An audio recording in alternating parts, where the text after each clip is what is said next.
States, Capitals ఈ రెండు పదాలు స్కూల్లో నేర్చుకున్నాం.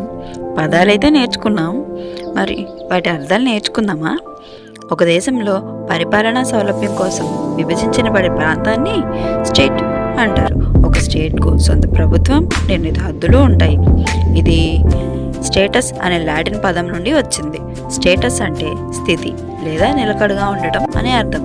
చరిత్రలో ఒక రాజు లేదా ప్రభుత్వం యొక్క రాజకీయ అధికారాన్ని సూచించడానికి ఈ పదాన్ని ఉపయోగిస్తారు. మరి ఇప్పుడు క్యాపిటల్ అంటే అర్థం ఏంటంటే ఒక రాష్ట్రం లేదా దేశం యొక్క పరిపాలనా కేంద్రం లేదా ముఖ్య నగరాన్ని క్యాపిటల్ అంటారు. ఇక్కడ అసెంబ్లీ, సెక్రటేరియట్ మరియు ముఖ్యమైన ప్రభుత్వ కార్యాలయాలు ఉంటాయి. ఇది కూడా లాటిన్ పదమే, క్యాప్ కట్ నుండి వచ్చింది.